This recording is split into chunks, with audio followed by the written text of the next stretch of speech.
You can still reduce it. Just reduce the speed. That's why you have the number. You drop it down till you get what you want. You get what I'm saying? So even if it is running, just drop it. If it's to something and it's fast, you can say drop it to like 15. But the main thing is that the loop we use in church is either 60 beat per minute, I told you guys last time, or 80. That's what they use. If you use 80 on the metronome, it's faster. I think it's going to be his phone, that's why.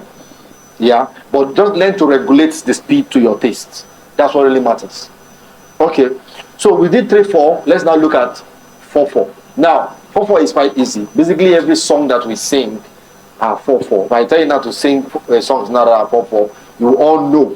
So let us now use 4/4 to know how it is different from 3/4. So let's go back to that app, everybody, and then open it. You want to talk, please raise your hand so I'll get to see you want to talk. So we don't get distracted by your microphones.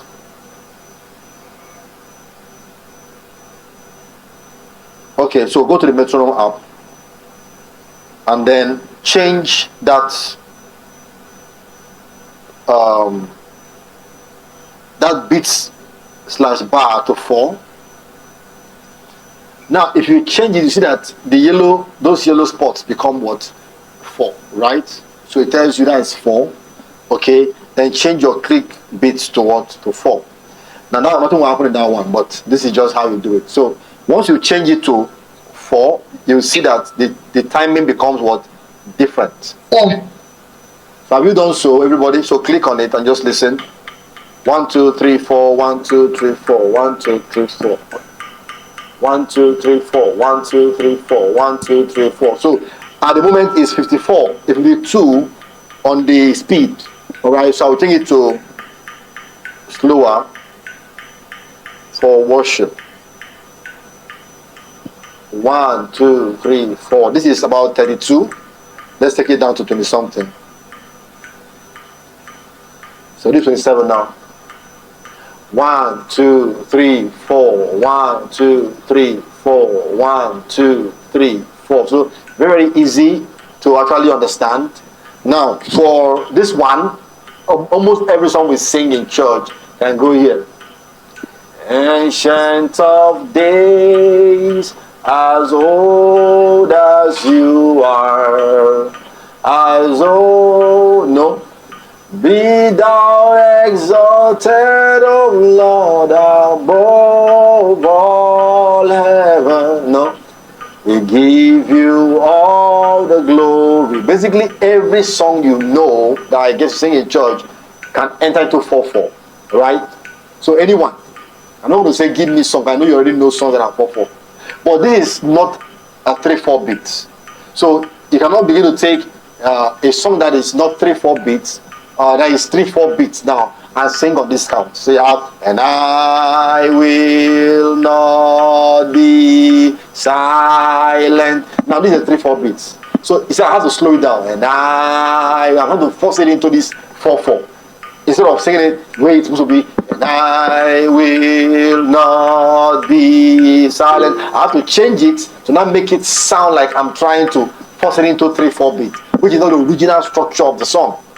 You get the point now. So, but the 4/4 count allows you to have your, 1 2, casting crown, lifting hands, bowing down. That's 4/4. So there are so many songs that we sing that are actually 4/4 beat songs. Basically every songs that I believe you know are 4/4. We know there are some that are 3/4 that you know, but your mind can't really process it yet until you begin to put your mind to know the difference between 4/4 and then 3/4. Is that clear now? So this is a 4/4 beat. So if you are singing, now let's talk about how these things now work with tempo. So I believe you now understand 4/4 beat now and 3/4 beat. For most of you that don't understand 3/4 beat yet, listen to the ones that were submitted by others that I marked, listen to them, and then go and look for those songs again until you begin to understand the difference. Because if you do, it's to your own advantage. It's not even for me.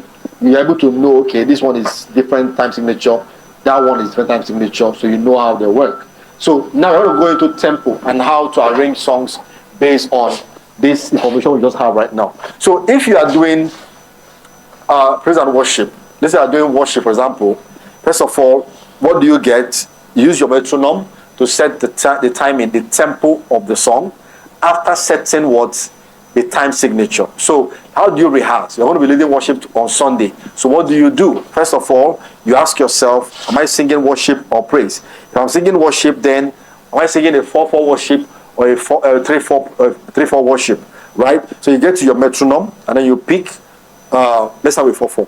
So you pick your 4/4, set your beat/bar to 4, and then set your click beats to what? To 4. Then you go to your tempo, which is where you have the numbers that go up and come down, and then set it to as slow as you want your worship to be. Now let me give this as an advice. Now most of you, your churches use loop, right? Ask your keyboardist to give you the loop that your church uses, right? So that loop can be used as your rehearsal for your tempo and beat type. So if you're we're going to go into it very soon. You can use that one too. But you know, the reason why I said get it from your church is that most times, like I said last time, some churches use faster worship loops than other churches. Now I've had that case where I sent somebody a loop and she said it was too slow. You know, and that was like 60 beats per minute. You get the idea now. So when he finally sent me their own, it was 75.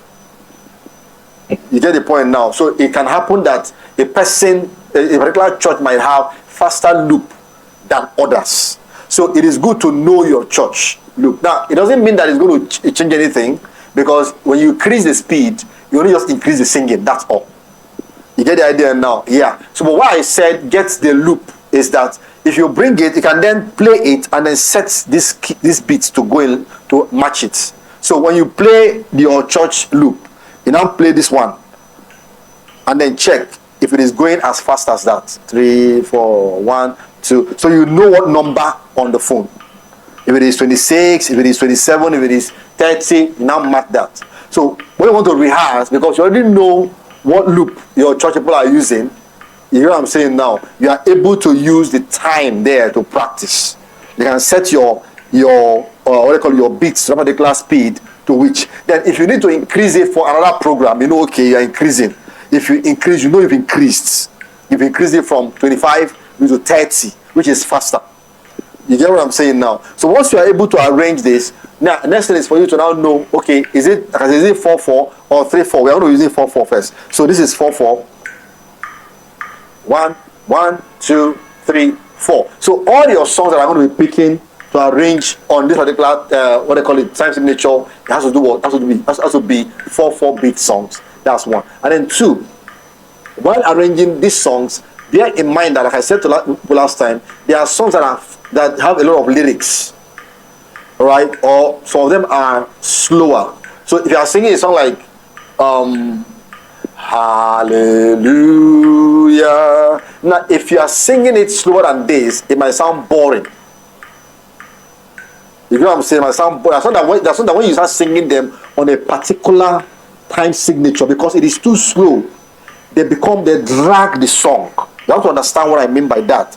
They drag the song. It made the song sound boring. Now it might sound good. The tempo you use might sound good in certain song, but in the next song you are bringing afterward, it will draw down the atmosphere.